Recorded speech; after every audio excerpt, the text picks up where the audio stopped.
Today I'm going to give you my top 8 hacks for intermittent fasting. And stick around to the end. I'm going to share Fred's story and how he used intermittent fasting and his regimen that he used to lose 170 pounds and reverse his type 2 diabetes.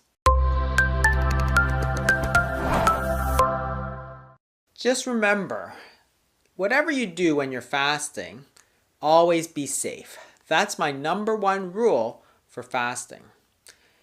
You have to learn what to expect when fasting, and you can check out my other video. But if you're not feeling well and it's something that you can't figure out, then stop and find out, get some help, talk to a doctor. So, for example, if you feel hungry, that's completely to be expected. Even sometimes a bit of headache, a bit of a GI upset or diarrhea, that can be normal. Other people have had the same issue.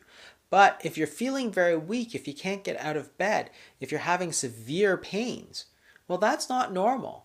And you shouldn't try to push through, because that's how you get really into trouble. You always have to be safe when fasting, because there's always going to be another time. You can stop now and figure out what's going on and then do it tomorrow or the next day. You don't have to jump right into a long fast. You can build yourself up slowly. So there's always ways that you can do it in a safer manner, but always be safe. Talk to your doctor, try and find out more information. That's the #1 rule, bar none. This is especially true if you're doing longer fasts than you're used to.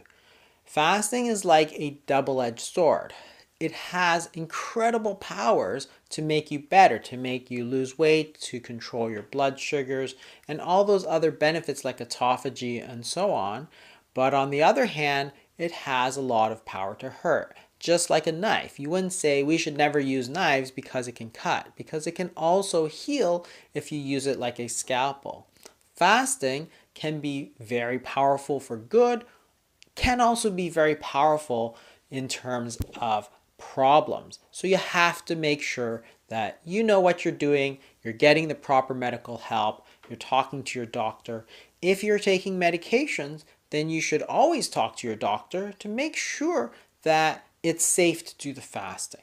Hacks are tips or shortcuts that you can use to make fasting easier or more effective. And I'm going to give you my top 6 hacks that we've used at thefastingmethod.com.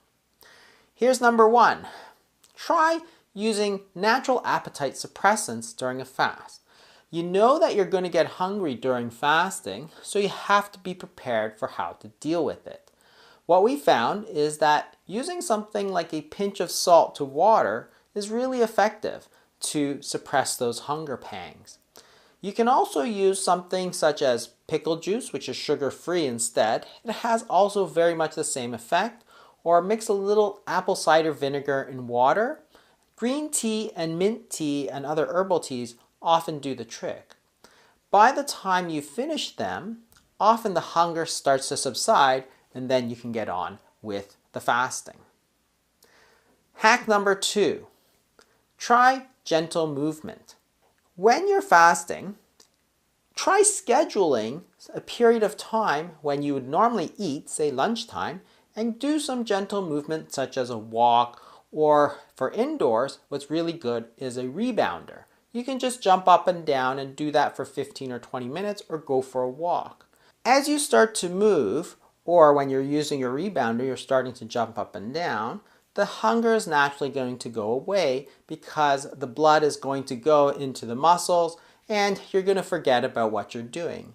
It'll be even better if you take your mind off of it. For example, when you're doing your rebounder and you're jumping up and down, you can listen to some music or you can watch some TV. If you're going for a walk, you can easily go for a walk with somebody, and by the time you talk it over, the hunger will have subsided and that'll get you through. Hack #3, try fat fasting. Fat fasting is a variation where you eat very high-fat foods going into a fast. And the idea is to get your body used to using fat as a fuel so that when you go into the fasting, your body is using body fat instead of dietary fat. So for the day before, you might take a lot of bacon and avocados, for example. During the fast, you can use a little bit of MCT oil or coconut oil or something like that to get you through those hunger pangs. But that fat can provide a lot of satiety to take the edge off the hunger. Hack number 4, take care of your stress levels. When you get stressed, this can be a real deterrent to weight loss and also fasting. Try to schedule during the time you might be eating something like breathing exercises or yoga or meditation. Those are great ways to deal with the stresses of everyday life, but also during that period of time, you're going to take your mind off of your hunger and be able to concentrate on something else. The exercises that you do doesn't really matter, but you just want to make sure it's something that's calming and that you can do it on a regular basis. Hack number 5, sleep hack. Sleeping is extremely important. We've seen many times where people are not able to lose weight because they've been sleep deprived. When you're sleep deprived, your stress levels go up, cortisol goes up, and your body tends to respond by holding on to that weight. Some people use sleep aids such as melatonin or magnesium, and that can be very effective. Try taking half the dose a little bit earlier, around 6 p.m., and then take the rest of it just before bed. Dosing it like this really seems to improve sleep, especially during those fasting days when it may be difficult to sleep. I have a bonus hack. Here's hack number 6. If you're doing a 24-hour fast, try starting it from lunch to lunch instead of dinner to dinner. When you eat later at night, a lot of those calories are going to be stored as fat because you're not able to use them. When you eat earlier in the day, such as at lunchtime or in the early afternoon, you still have a lot of time for your body to use up those calories. So try moving the fast up during the day, and you might find it makes a big difference to your weight loss. Fred is in his mid-50s. He had been morbidly obese for most of his adult life. He tried everything. Mostly he went with the mainstream medical advice to eat less and move more. And unfortunately, like almost everybody else, it didn't work. When he developed type 2 diabetes, he started to do a little bit of research.